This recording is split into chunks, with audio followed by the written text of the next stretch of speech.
Кәсіпкерлер назарына су ресурстары маркетинг жауапкершілігі шектеулі серіктестігінің әкімшілігі кәсіпорындардан шығатын зиянды қалдықтарды өңдейтін тазарту қондырғыларын орнату қажеттігін ескертеді.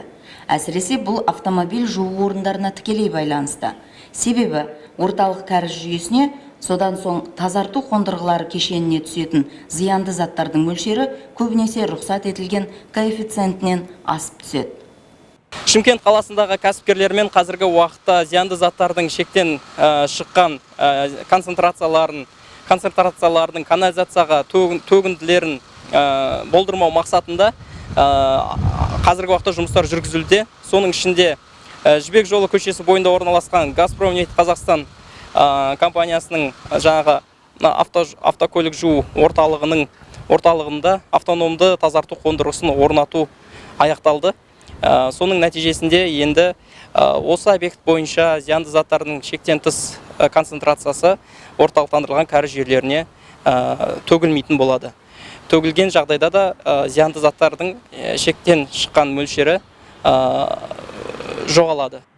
Көп кәсіпкерлер кәріз желісін пайдаланудың белгіленген нормалары мен ережелерін сақтау керектігін түсінеді.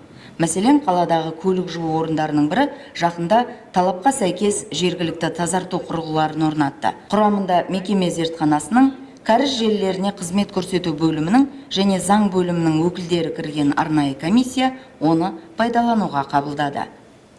Аталмыш жұмыстар Қазақстан Республикасы ұлттық экономика министрлігінің нөмірі 2015 жылғы нөмірі 209 бұйрығы негізінде жүзеге асырылып жатыр.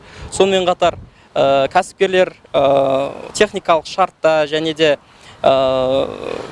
типтік договорда көзделген автономды қондырғыны орнатудан бас тартқан жағдайда су ресурстары маркетинг жауапкершілігі шектеулі серіктестігі су бұру жүйелеріне көрсетілетін қызметті тоқтатуға немесе аталмыш мәселені мәжбүрлі түрде орындатуға сотқа жүгінуге құқылы екендігін мәлімдейміз.